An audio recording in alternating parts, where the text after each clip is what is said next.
And for some, it's time to leave the old you behind. It's time to close the door on her, on him, and let her go. Goodbye. And I want to play truth or dare with you. Some of us are playing it too safe. Some of us are playing it too small. We're not dreaming big enough to take a leap of faith and see what happens. You shoot your shot. If he takes your ex back, there should be consequences. Put yourself in the naughty corner. It's time to spice it up. It's time to spice life up. Start by simply being a little bit more strict with yourself. No more gentle parenting yourself. No more soft parenting yourself. Treats for doing the bare minimum. I dare you to. I'm guilty. I'll be honest. I'm guilty.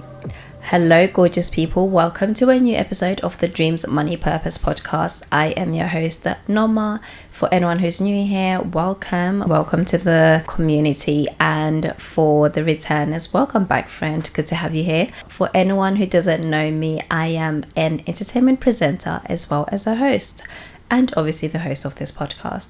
So for this episode, the first part of it was actually inspired by a interview that I had with the entertainer, actor, producer from Nigeria, Richard Mofe-Damijo. And one of the questions I had asked him is that as he has achieved so much in his career, he is renowned in Nollywood as well as the wider entertainment space.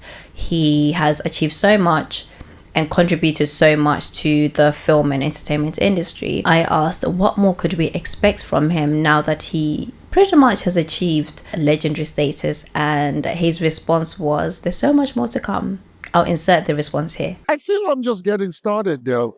A lot more work, a lot more movies, because, sometimes I feel like when people say you've achieved the legendary status, it's to, push you aside. I'm not going to push aside just yet. With that response, it just sparked something within me. With my question, perhaps I didn't expect that from him. But the fact that he said, this is just the beginning, there's so much more to come, it thinks, wow, if his version, and I guess someone else looking at him would look at him and think that is the peak, he has achieved so much.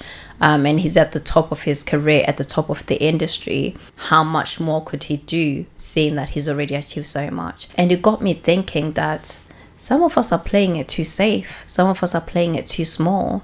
And some of us are not dreaming big enough. We're not thinking big enough. We're not thinking big enough. And it's interesting because I was praying one day, as you do.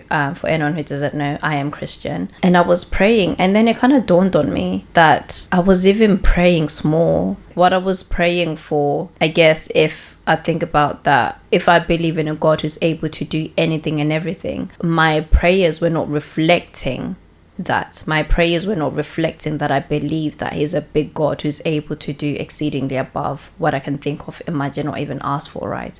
Because he's the God of the universe. So back to the conversation I had with RMD, Richard, it made me think, wow, if that's his beginning, or there is so much more to achieve, there's so much to do.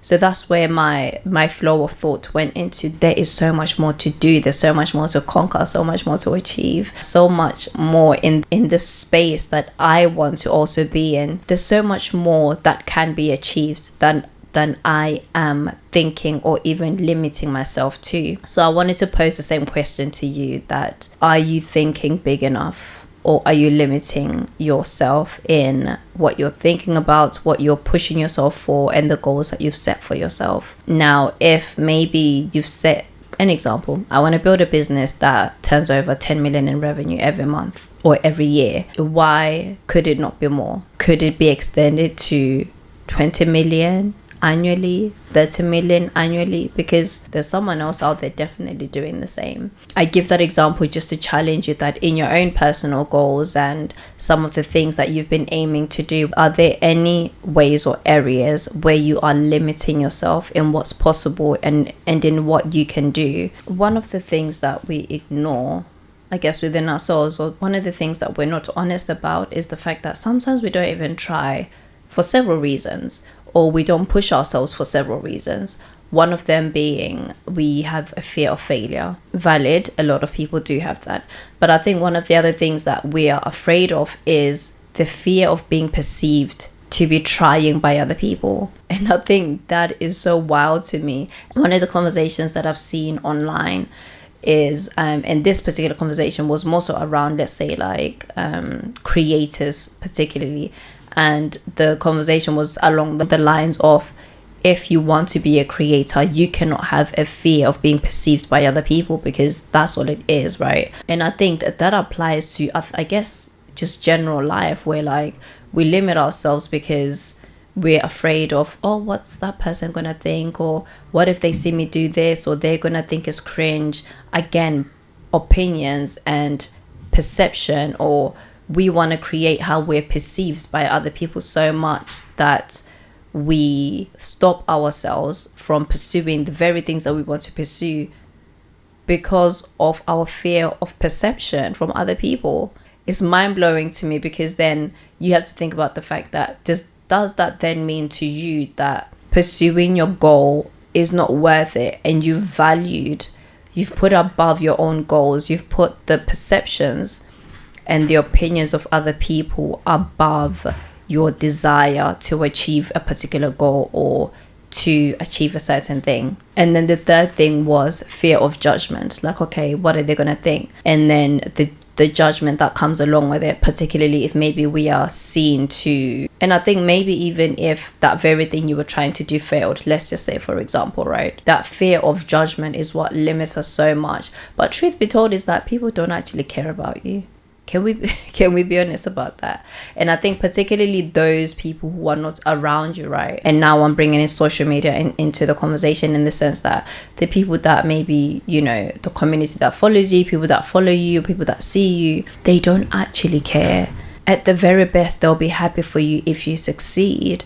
But even if you try and it doesn't work out for the best, they most likely don't care. People are so busy and so consumed with their own thoughts, with their personal lives, with what's going right, what's going wrong, their own goals, their own desires, that maybe they may pay attention to what you're doing for 5 seconds, but after that, they move on. They may see your post and they may engage, or they may see what you're doing and they love it for you, they congratulate you.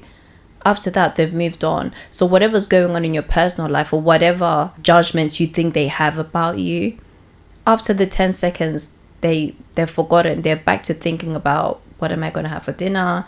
I need to pay my phone bill. My rent is due in 5 days. People are so consumed in their own lives that you don't take up enough space in their brain majority of the time for you to even pay attention to that, or for you to stop their very opinions, their judgments about you, stop you from pursuing your purpose and your goals. The fear of being perceived, the fear of judgment from other people shouldn't be reason enough why you don't pursue your own goals and your visions and what it is that you want to achieve for your own self. It's time to spice it up. It's time to spice life up. And playing safe is boring. Playing it safe is very boring. And I want to play truth or dare with you.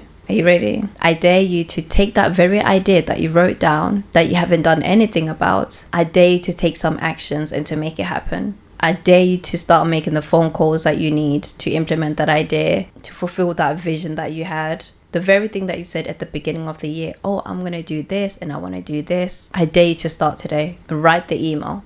Do something, one very small step that's going to activate and kickstart you into movement and into action of small steps, day by day, little by little. And ultimately, fingers crossed, maybe even by the end of this year, you would have achieved what you said you wanted to achieve, or at least halfway into the planning process, halfway into the implementation process, halfway through doing it and succeeding in it, or even completely completed in that goal that you said. So that's my dare for you, and I'll allow you to put your truth or dare for me in the comment section. So if you're on YouTube, please put it in the comment section. If you're on Spotify, you can put it as a comment as well. So yeah, I dare you to take a leap of faith and see what happens. I dare you to shoot your shot at that person that you've been peeping on Instagram.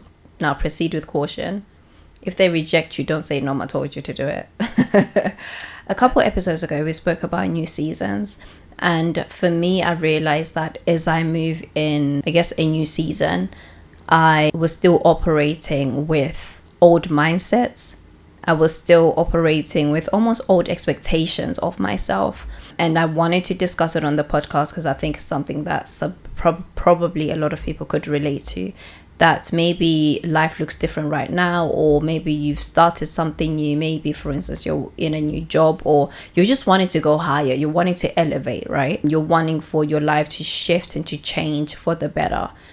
But the limitation or what's stopping you from seeing the change that you want to see is that somehow you're still operating from an old mindset, from old ways of doing things, from perhaps even you've not elevated your expectations of yourself. You've not elevated your goals and your routines as you're also elevating. And I came to the realization that in order to see the changes that I want to see, or the progress that I want to see, I would have to shift and to change as well in order to align with the new goals that I've set for myself, or to align with where I want to go.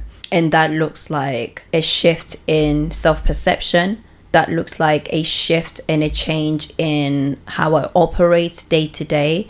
That looks like operating with new expectations of myself. And I don't know if men are like this, or maybe some people. So I think for some people, and I'm one of those people, I'll put my hands up and confess that I can be a little bit soft on myself. Truth be told, that's probably one of the things that limits a lot of people, that we're too soft on ourselves. We're doing gentle parenting on our own selves. And we all know that gentle parenting doesn't work for all children. Some children need a bit more, if you're African,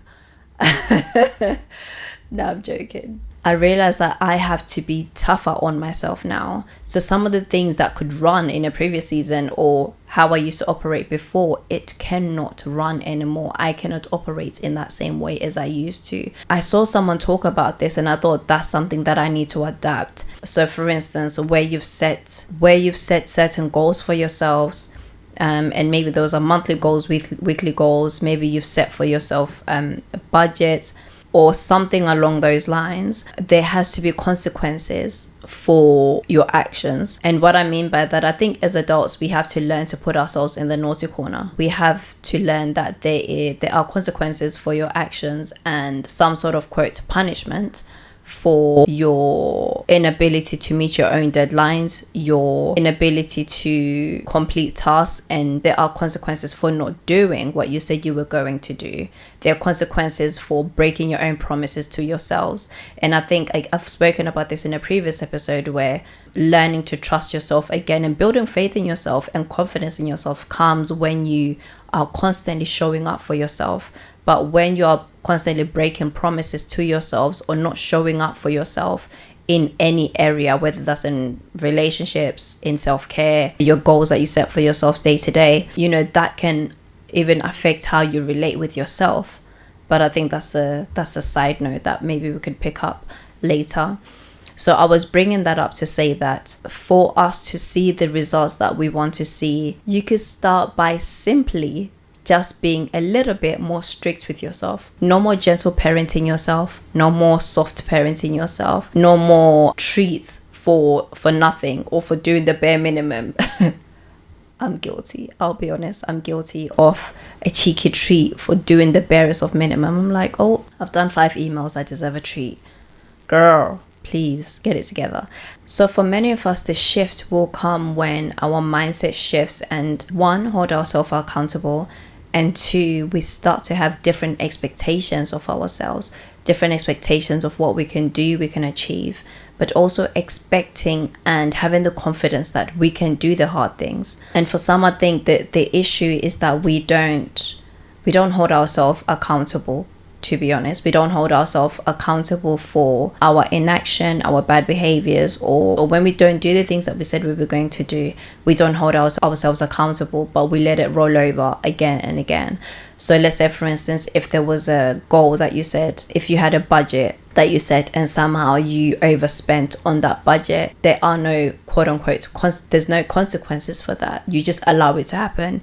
And then it happens again and again and again. But then we don't realize the compounding effect of that, because maybe 4 months in a row, you've gone over your budget by £200 before you know it, you've now, in the space of 4 months, you've gone over your budget by £800. That's £800 extra that you've spent unintentionally, but also there's been no consequence for that. So you've not stripped back the budget, you've not put in place any practices or boundaries for yourselves in order to make sure that it doesn't happen again and again. Comes to the end of the month, you're looking back at your expenditure, you're shocked. But it's like, why are you shocked? You didn't put any boundaries, you didn't put any plan together for your finances, you didn't put a limit on yourselves, and when you did overspend, there was never a consequence. Whether that consequence looks like, because I overspent this month in terms of, let's say, going out and social activities, because I overspent my budget this month, it means that the next month I have less of a budget to spend to compensate for what I spent in the previous month. So just implementing little things or consequences like that just make sure that we're still on track and we're still doing the things that we said we were going to do, or whatever we want to achieve. And low-key, maybe this one applies to relationships too. If you text your ex back, there should be consequences. Put yourself in the naughty corner, because why? And for some, it's time to leave the old you behind. It's time to close the door on her, on him, and let her go. Goodbye. Because what she did, or what the previous version of you was doing, worked for that version, for that season, for that time period, and what you were doing in that season. However, in this new season, you're being called higher, you're being called to do more, you're being pushed, and you need to push yourself. Because sometimes, truth be told, nobody's coming to push you. And I've come to the realization, child. I came to the realization, nobody is coming to push you forward. No one is coming. If you don't do it, it won't get done. That's just the harsh reality of it. If you don't do it, it won't get done. There has to come a point where you are strict with yourself, strict with the outputs. I was going to say strict with routines. And for some, maybe it's about putting in stricter routines. I know that for myself, I'm not necessarily a routine person. I'm very much a go with the flow person. However, that doesn't always work for me. So I have to maneuver around what works and what can I do that accommodates my personality, but I'm still able to be as productive as I need to be. And the reason why you have to send off that old version of you, because with that old version of you comes the old mindset, the old way of doing things, the old beliefs, the old even self-limiting beliefs as well, that you have to wave goodbye to.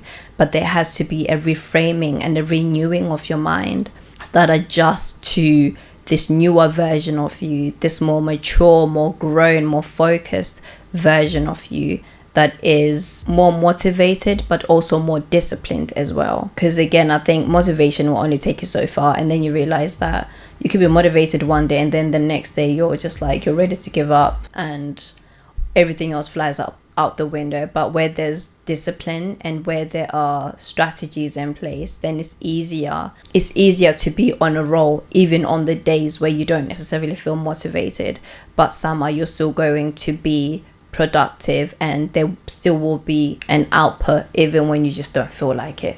I know that for some of us, we can get weary, we can get tired, particularly in our chase for success, in our pursuit for purpose, in what we want to achieve and do in our lives. But one of the areas where we make mistakes is that we don't always count the cost. And what do I mean by that? So I was reading, I guess it's a parable, and I'll read it to you, which gives language to what I want to say about counting the cost of what it is that we want to do before we do it. So it says, which of you wishing to build a tower does not first sit down and count the cost to see if he has the resources to complete it? Otherwise, if he lays the foundation and is unable to finish the work, everyone who sees it will ridicule him, saying, this man could not finish what he started to build. So with that in mind, I think it's important that we count the cost of what it is we're doing. And maybe this looks like monthly reviews, but it's also about the resources that we'll need in terms of time, in terms of effort, in terms of how much of myself do I need to give to this particular project. Do I have the capacity to build what it is that I want to build? Do I have the ability, the time, the resources, and everything else that I need, and the energy, in whether that's in a year's time, 2 years time, 3 years time, 4 years time, am I going to have all of that? Or are you going to be halfway building and then realize, I don't have enough of this. I don't have the resources. I don't have the time. I don't have the finances. I don't have the people to do what it is that I want to do. So maybe we go again and count the costs and reevaluate the size of the goals with the size of our capacity, with the size of our resources, with the size of the time that we have to dedicate to this very thing, so that in the process we don't get frustrated, we don't get overwhelmed by the sheer size